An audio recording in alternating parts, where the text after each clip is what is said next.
به نام خدا. دوستان سلام. رسیدیم به قانون کار و تامین اجتماعی.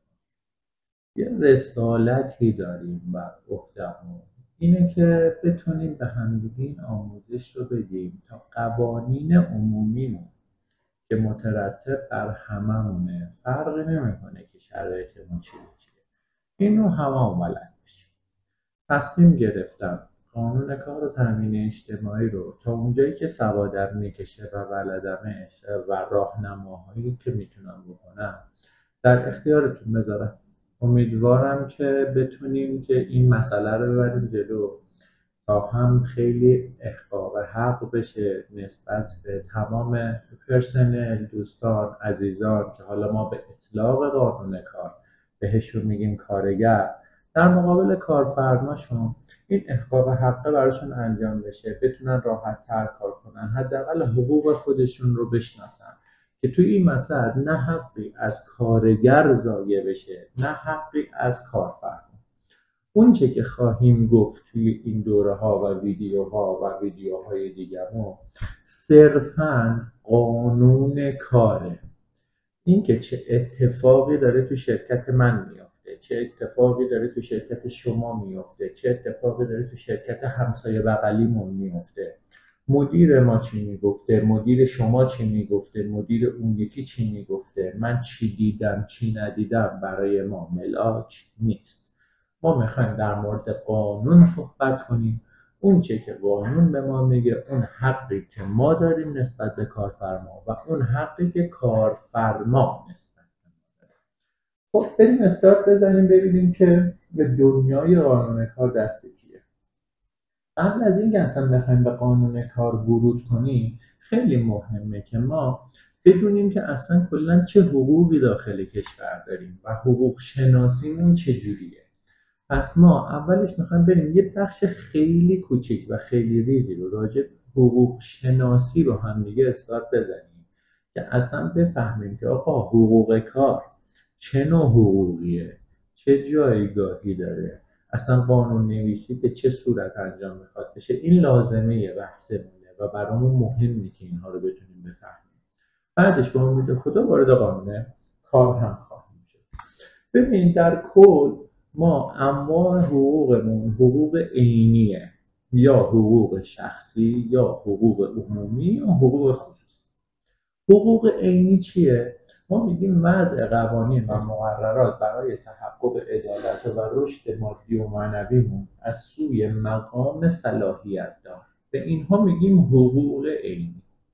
حقوق شخصی چیه؟ مثل حق حیات، من حق زندگی کردن دارم. این حق آزادی، من حق آزادی دارم. به اینا میگیم حقوق شخصی. حقوق عمومی حقوقیه که میاد روابط اشخاص رو با دولت مطرح میکنه. نمونه های حقوق عمومی چی هست؟ مثلا حقوق اساسی، حقوق اداری، حقوق کار، حقوق جزا، حقوق مالیه عمومی، همین که میری مالیات میگی، وزارت اقتصاد و غیره، آیین دادرسی و قوانین این شکلی. به اینها میگن حقوق عمومی. این حقوق ربط بین رابطه کار افراد یک جامعه با دولت اون جامعه رو داره. حقوق کار جزو حقوق عمومی محسوب میشه. پس جایگاه حقوق کار در قوانین عمومی، حقوق عمومی. یه حقوق خصوصی هم داریم: حقوق مدنی، حقوق تجارت، حقوق دریایی، حقوق هوایی، حقوق زمینی و غیره شاملش میشه. پس ما چیزی که الان باهاش خیلی کار داریم بحث این حقوق کار است که فهمیدیم که قواعد و مقررات حاکم بر روابط کار رو باید بیایم توی حقوق کار بررسی کنیم که این حقوق کار خودش جزئی از حقوق عمومیه. اما کلا حقوق کار چیه؟ ببین، مقررات حاکم بر روابط کارگر و کارفرما به نحوی که انجام کار به وسیله کارگر همراه با تبعیت حقوقی او از کارفرما می باشد. ببین، پس ما چیزی که تو حقوق کار برامون خیلی حائز اهمیته که جلوتر بهش میرسیم و باهاش کار داریم، بحث این تبعیت حقوقی است. کل حقوق کار و قانون کار میخواد برای ما این مقررات حاکم بر روابط کارگر و کارفرما رو عنوان کنه که با تبعیت حقوقیه به دست میاد. حالا ما جلوتر بریم میبینیم که این تبعیت حقوقیه چه چیزهایی رو توی این رابطه ایجاد میکنه و چه چیزهایی توش پدید میاد که مجبوریم بابتش یک قانون کار بنویسیم. بنابراین حقوق کار به بررسی مقررات آمره‌ای میپردازد که ناظر بر روابط تبعیتی کار. ما میگیم که قانون کار یک قانون آمره است. قانون آمره به چه قانونهایی میگیم؟ ببین، قانون آمره قانونیه، قواعدیه که توافق نمیتونی سرش انجام بدی. قوانین آمره قوانین دستوری هست. امر شده، دستور داده شده که این انجام بشه، چه خوشت بیاد چه خوشت نیاد. آش کشک خاله است، چه دوست داشته باشی بخوری پاته چه نخوری پاته. پس ما تو قوانین آمره هیچ توافقی نداریم که مخالف با قانون باشه. اگر بری این توافق رو کنی کامل از اساس باطله. مثل چی؟ من با شما توافق میکنم که شما رو بیمه نکنم به هر عنوان و شکلی. برو دفتر خونه امضا بگیر، قول و قرار مکتوب با هم بذارید، 200 تا شاهد وردا بیار، هر کاری که میخوای بکنی. این قانون آمره است. هر توافقی با هر شکلی با هر عنوانی که مخالف متن صریح این قوانین آمره باشه از بیخ و بن باطله، قابل استناد نیست. یعنی اگر شما همچین توافقی کرده باشید، موقعی که به شکایت برسید، موقعی که دادگاه‌های صالحش باید بیان نظر بدن، توافق شما رو میذارن کنار، آقا بذارش کنار، هیچ ارزشی نداره، برمیگردن به متن صریح قوانین آمره. دو، جنبه حمایتی داره قوانین آمره. ما چرا میگیم جنبه حمایتی داره قانون کار؟ ببین، قانون کار اومده نگیم به نفع، بگیم حمایت بیشتری از کارگر کرده. چرا؟ چون گفته که آقا کارفرما یک آدمیه که سرمایه داره در این کشور، پس قدرتش بیشتر خواهد بود نسبت به کارگر. پس ما میتونیم بگیم که یه ذره جنبه حمایتی قانون کار و قوانین آمره‌مون نسبت به قشر ضعیف بیشتره تا قشر توانمند. قوانین آمره اگر انجامشون ندیم، رعایتشون نکنیم، مجازات‌های کیفری به همراه داره. چرا؟ چون با نظم عمومی در ارتباطه. شما اگه این قوانین آمره رو انجام ندی، اخلال در نظم عمومی میکنی.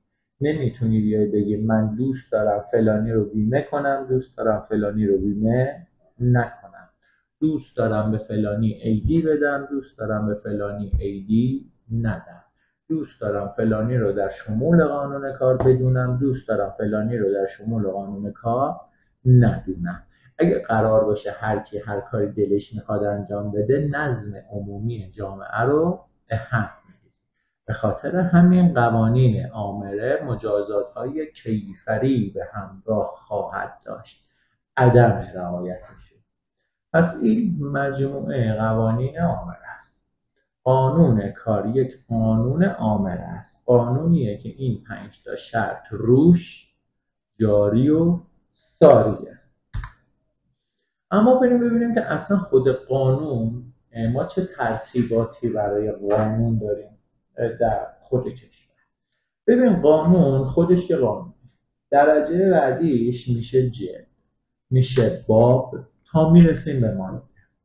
قانون کار رو کلی بخوایم ببینیم از یک جلد تشکیل شده که یک باب داره و 203 تا ماده. مثلا میره قانون مالیات ها رو ببینی، میبینی 5 تا باب داره. میره قانون مدنی رو نگاه میکنی، میبینی ابواب و جلدهای بیشتری داره. اما قانون کار اینجوریه، قانون کار از یک جلد تشکیل شده، یک باب داره و 200 ماده. حالا این 200 ماده در قالب 12 تا فصل تو قانون کار تعریف شدن که ما این 12 تا فصل رو خط به خط، دونه به دونه و ماده به ماده با همدیگه بررسی خواهیم کرد، اما نه در این ویدیو، در طی ویدیوهای خیلی طولانی تر. بریم ببینیم که خب اصلا کار توی قانون به چه چیزی میگیم. ما این همه میخوایم راجع به قانون کار صحبت کنیم. قانون کار به چی میگه؟ ببین، کار عبارته از تلاش فکری یا جسمی که افراد برای تأمین نیازهای مادی و معنوی و فردی و اجتماعی خودش انجام میده. اما کار 3 دسته است. ما 3 دسته کار داریم. یک، کار رو بر اساس ماهیت میایم تقسیم بندی میکنیم. اگر بیایم کار رو بر اساس ماهیت دسته‌بندی کنیم، میشه کار یدی و جسمی، کار فکری و دماغی.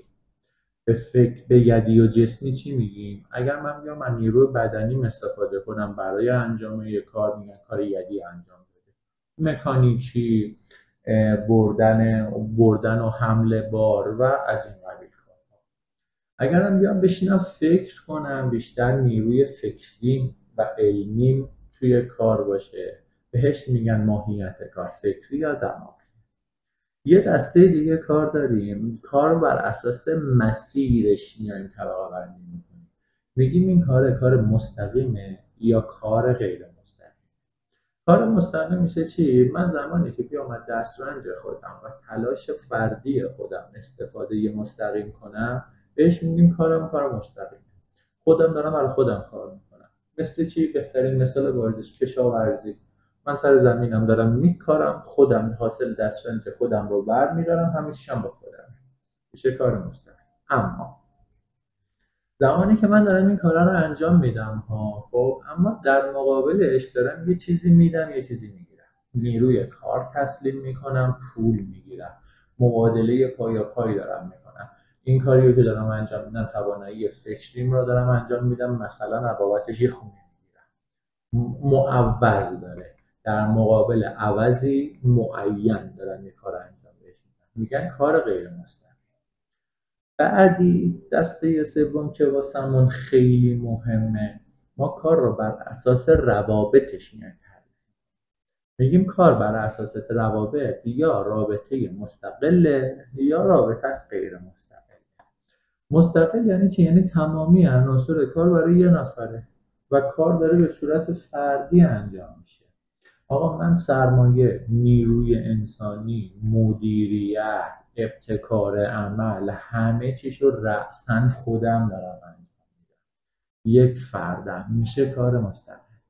اما کار غیر مستقل کاریه که توش یه شخصی وجود داره به عنوان کارفرما، به تو میگه که این کار رو انجام بده و یه شخص دیگه روبروش وجود داره به عنوان کارگر. این کارگر موظف از تمامی دستورات کارفرماه تبعیت کنه. کل قانون کار روی همین تیکه سواره. زمانی که یک فردی به عنوان کارفرما وجود داره و در مقابلش یک فرد دیگه به عنوان کارگر، که اون کارگر مجبوره از تمامی دستورات کارفرما تبعیت داشته باشه. ما با این تبعیت خیلی کار داریم. میریم جلوتر میبینی که میخوایم با این تبعیت چه کارهایی که نباید انجام بدیم. خب این شد یه مقدمه خیلی خیلی خیلی خلاصه از اینکه بدونیم اصلا قانون کارمون کجا هست، چجوری نوشته شده، جایگاهش چیه، چقدر اهمیت داره و باید بهش چیکار کنیم. بریم فصل اولمون رو نگاه کنیم. فصل اول قانون کار ناظر بر موارد 1 الی 6 قانون کاره. یعنی ما تو فصل اول که میایم تعاریف و اصول حاکم بر روابط کار رو تعریف میکنیم، 6 تا ماده رو تو قانون کار پوشش میده. ماده 1 تا ماده 6. خب بریم سراغ ماده 1. ماده 1 و ماده 5 رو باید در کنار هم دیگه بخونیم. میتونیم جفتشون رو با هم بریم ببینیم. ماده 1 میاد در مورد الزام به تبعیت از قانون کار صحبت میکنه و ماده 5 شمول و دامنه این قانون کار هست. دو تا ماده رو که بذاریم کنار هم، به استناد هر دو تا ماده میفهمیم که کارفرمایان و کارگران و کارگاه‌ها و مؤسسات تولیدی و صنعتی و خدماتی و کشاورزی مکلف به تبعیت از این قانونه. ماده 5 رو هم بریم که کنارش بخونیم، می‌بینیم که گفته کلیه کارگران، کارفرمایان، نمایندگان اونها و این کارآموزا، ما با این کارآموزا خیلی دوستای خوبمون کار داریم، و کلیه کارگاه‌ها مشمول مقررات قانون کارند، مگر اینکه استثناء داشته باشند که حالا استثناء رو آخر این صحبتمون میرسیم بهش که چه شرایط استثنایی وجود داره که من شامل قانون کار نشم. ماده 1 و 5 میاد حاکمیت شمول قانون کار رو مشخص میکنه. ببین یه تصریحی داره، به صراحت داره میگه تو یه کارفرما، شما یه کارگر، شما یه مؤسسه تولیدی، شما یه صنعتی و خدماتی مکلفی. ببین میگه مکلفی، تکلیف میذاره به گردنه. پس بنابراین میتونی امری بودن و آمر بودن خود قانون کار رو که راجعش صحبت کردیم از همین کلمه تکلیف بفهمیم. قانون کار قانون آمر است، میگه شما مکلفی، ما بهت امر میکنیم که از این قانون تبعیت کنی. حالا میگه خود شما یه کارگر، خود کارفرما، خود نمایندت و کارآموز و کارگاه جمعاً همتون علاوه بر این که تکلیف دارین تبعیت کنید، خودتون هم شامل قانون کار اینها. یعنی ما برای خود شماها، برای دونه دونه‌تون قانون داریم. اینجوری نیستش که من کارفرما مکلف باشم قانون رو رعایت کنم ولی برای خودم هیچ قوانینی داخل قانون کار نگارش نشده باشه. ما وقتی که می‌نویسیم یه چیزی رو شما مشمول یک چیزی میشی، یعنی من راجع به خود شما هم قانون دارم، راجع به شما یه کارگر قانون دارم، شما یه کارفرما قانون دارم، شما یه نماینده کارگر یا کارفرما قانون دارم، برای شما یه کارآموز و کارگاه قانون دارم. اینجوری نیست که تو بیای بگی خب من کارفرما هم میشینم اون بالا، اومدن برای کارگر و کارفرما و برای کارگر و کارآموز و فلان یه سری قوانینی گذاشتن، من خب این قوانین شاملم نمیشه دیگه، من اینجا قانون منو نگاه نکرده، با من کاری نداشته. نه اینجوری نیست. پس را زمانی که میگیم مشمول یعنی برای هممون قانون داریم. پس ما آمر بودن و حاکمیتی بودن قانون کار رو ماده 1 و 5 میتونیم بفهمیم. فقط یه نکته رو اینجا اضافه کنم، ما عزیزانی رو داریم که تو بدنه دولت دارن کار میکنن، استخدام دولت هم، تو وزارت خونن، تو نهادهای دولتی هم، تو سازمانهای دولتی دارن کار میکنن. خب اما اینها شامل قانون کارن، یعنی سرفصل کاری هایی که دارن انجام میدن جزء شمول قانون کاره. اوکی، اینها رو کی میتونه تشخیص بده که شامل مقررات استخدامی کشورن یا قانون کار؟ سازمان امور اداری و استخدامی کشور. وظیفه این تشخیص با این است، اگر تشخیص بدن که کسی که تو بدنه دولت داره کار میکنه شامل قانون کاره، اون هم باید از این قانون تبعیت کنه. دو تا قانونه که با هم دیگه میخونیم میفهمیم که ارکان اصلی قانون کار که قراره خیلی راجع بهشون صحبت کنیم 3 تاست: کارگر، کارفرما، کارگاه. یه نکته ای رو هم بگم یادم رفت، کارآموزان.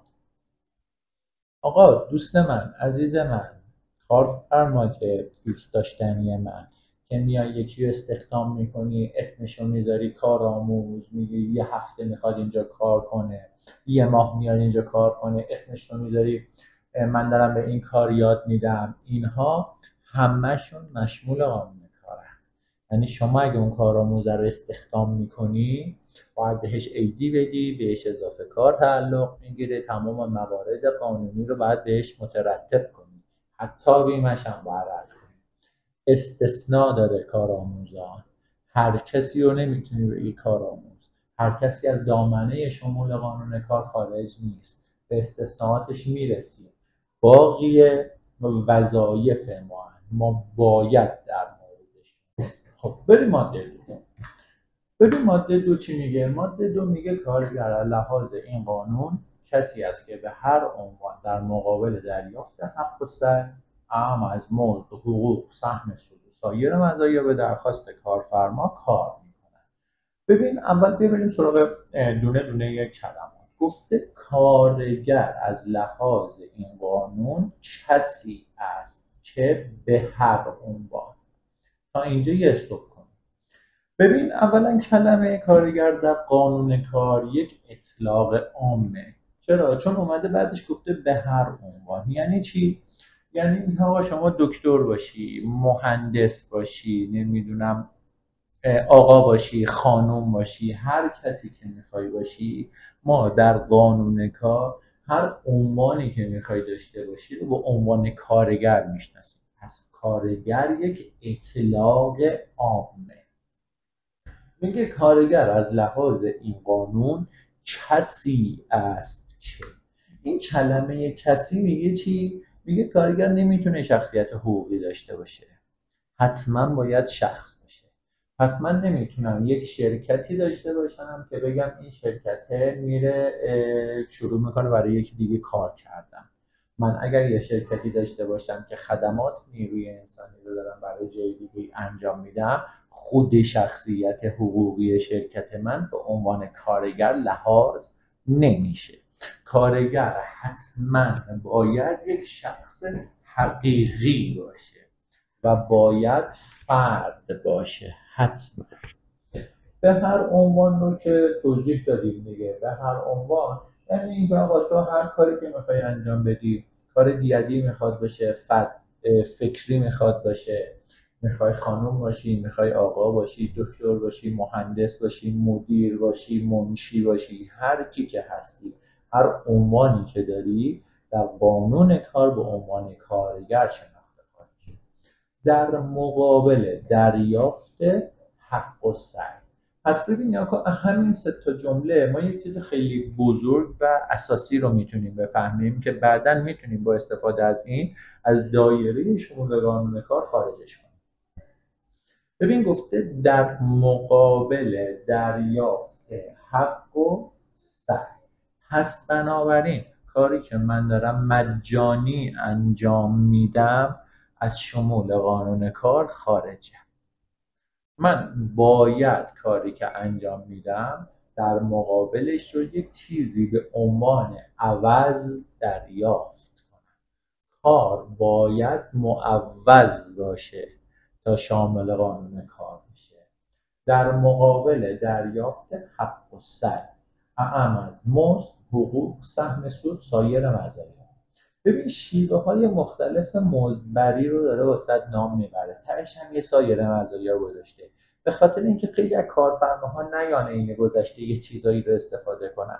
آقا پورسانتی میدی، کارمزدی میدی، سهم سود میدی، طرف داره واسه کار میکنه بهش ماشین میدی، طرف داره واسه کار میکنه بهش کالا میدی، طرف رو داری ساعتی استخدام میکنی، داری بهش حقوق میدی، هر چی که داری میدی مجموعش میشه حق و سعی و شامل قانون کاره. پس ما دیگه این چیزهای گذشته رو نداشتیم که توی تفکر عام بود بین کارگر و کارفرما که آقا تو داری واسه من کارمزدی کار میکنی، که آقا تو داری واسه من ساعتی کار میکنی، من که به تو حقوق نمیدم، اومدی مثلا به تو نیمه چرم میدم، به تو دارم یه ماشین میدم، به تو دارم سکه میدم، همه اینا شامل قانون کاره.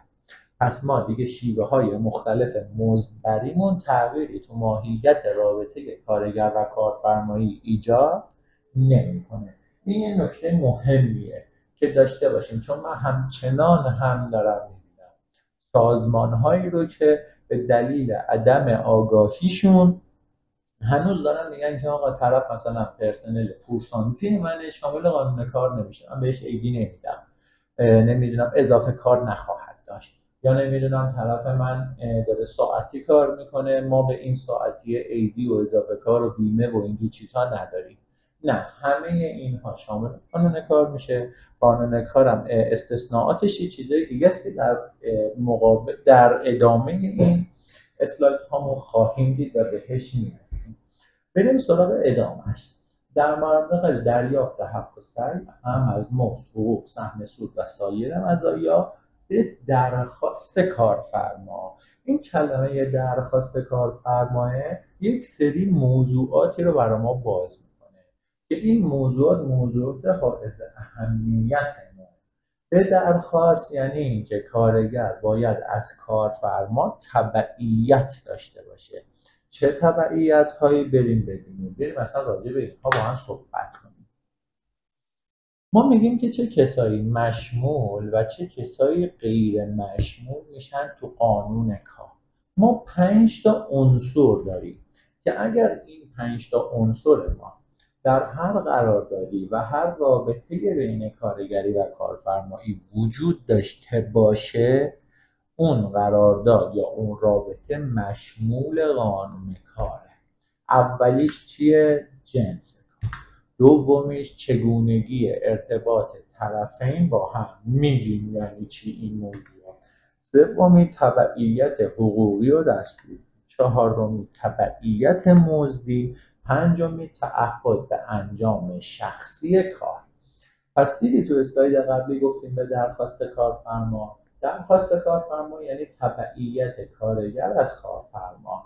در واقع بچه‌ها دوستان عزیز، انجام کار از سوی کارگر باید جزئی از کارهای تابع باشه. یعنی چی؟ یعنی اگر من یک پزشکم که رفتم برای خودم یه مطب زدم، شروع کردم به کار کردن، من کار تابع ندارم. اگر من یک وکیلم رفتم شروع کردم یه دفتر وکالت برای خودم زدم، دارم خودم کار میکنم، کار تابع انجام نمیدم، من شامل قانون کار نیستم. ولی من پزشک اگر برم توی بیمارستان کار کنم، دارم کار تابع انجام میدم. من وکیل اگر برم توی یک مؤسسه حقوقی کار کنم، دارم کار تابع انجام میدم. تبعیت دارم. تبعیت یا دستوریه یا اقتصادیه. این خیلی مهمه. بحث تبعیت داشتن کارگر و کارفرما عنصر اصلی و عنصر اولیه این موضوع بحث تبعیت داشتنه. بریم سر وقت این که بابتش مثال بزنم تا این تبعیت حقوقی و مزدیه خیلی مشخص و خیلی واضح را میفته. ببین یکی از تبعیت‌هایی که باید داشته باشیم تبعیت اقتصادی. تبعیت اقتصادی این موضوع دومیه. تبعیت مزدی یا همون تبعیت اقتصادی ما خب نشون میده که قرارداد کار یه قرارداد معوضه.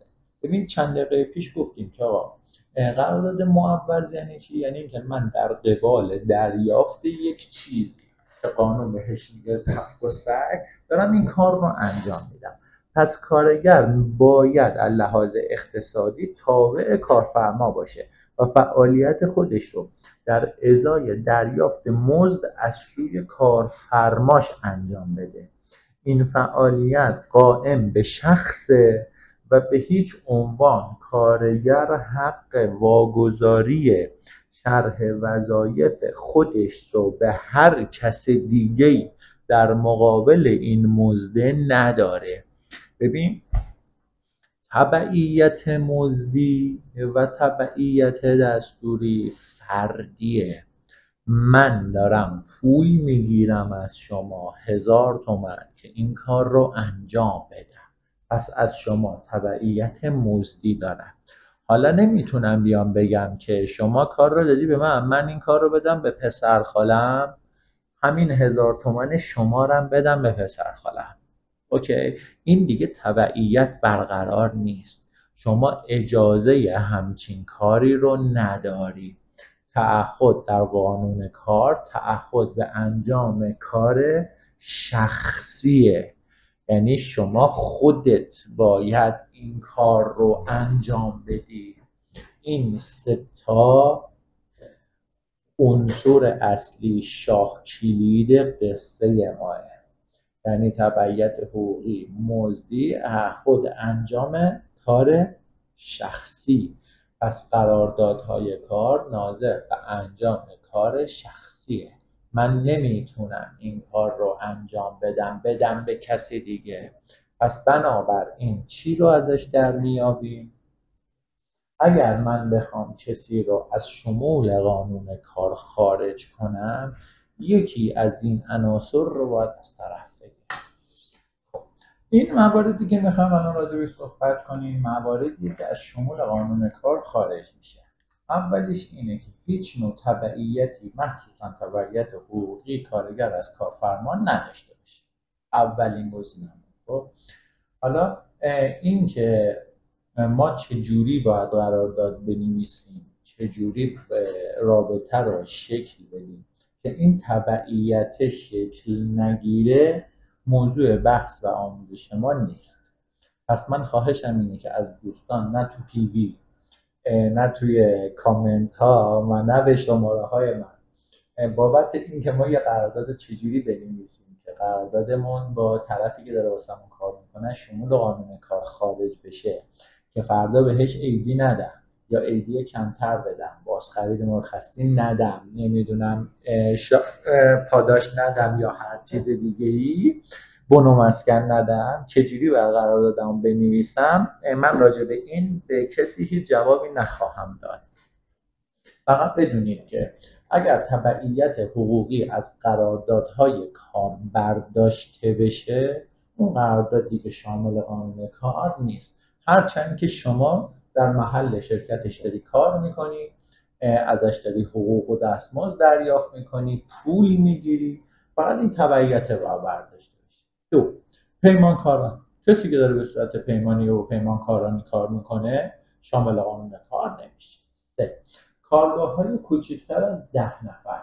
این کارگاه‌های کوچکتر از 10 نفر موضوع ماده 191 ماه یک آیین‌نامه‌ای داره که میاد موقتا یک شرایطی رو در نظر میگیره که اون کارگاه‌ها شامل قانون کار نمیشن.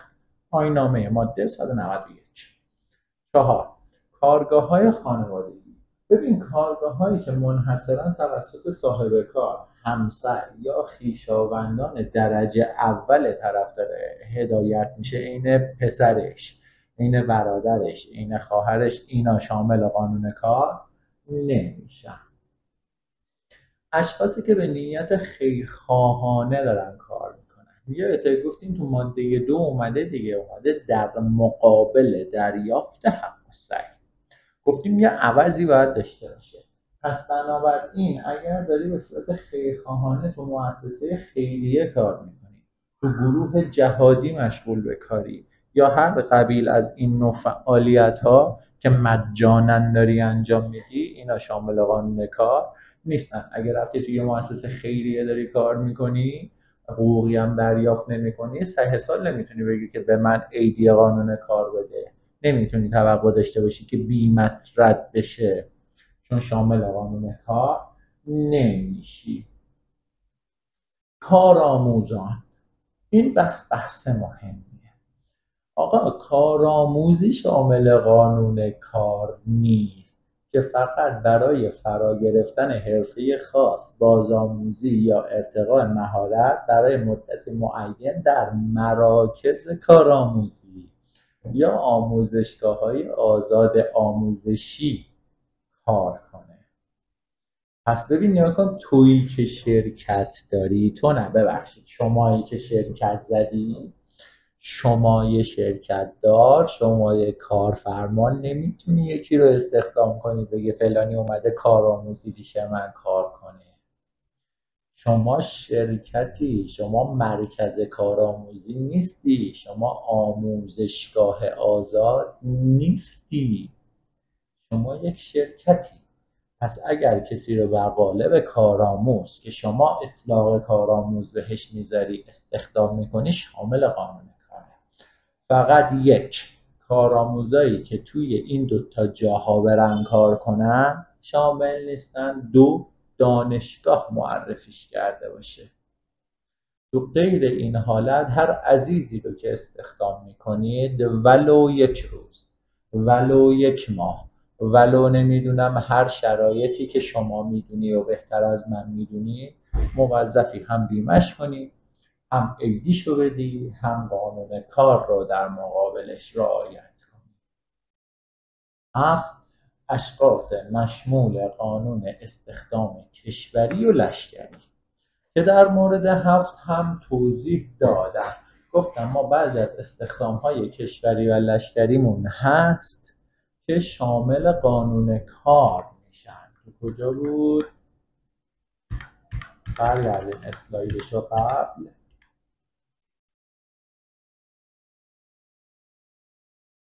اینجا ما عزیزانی رو داریم که تو بدنه دولت دارن کار میکنن ولی شامل قانون کار میشن. تشخیص این نوع کارهایی که آیا با کار تامین اجتماعی شامل قانون کار میشه یا شامل مقررات استخدامی میشه، بر عهده سازمان امور اداری و استخدامی کشوره. اگر این عزیزان رو اومد تشخیص داد که جزء قوانین کشوری و لشکری هن، از شمول قانون کار خارج میشه. ولی اگر رسته شغلیشون و کاری که داره انجام میده در قالب این تعاریف سازمان اداری امور استخدامی کشور نبود و شامل قانون کار شد، ولو این که دارن برای دولت کار میکنن، داخل بدنه دولتن، شامل قانون کار میشن. این هم از ماده 1 و ماده 2. ماده 2 خیلی ماده مهمیه. بریم سراغ ماده 3. ماده 2 از دید کارگر داره صحبت میکنه، ماده 3 از دید کارفرما. بریم سراغ ماده 3.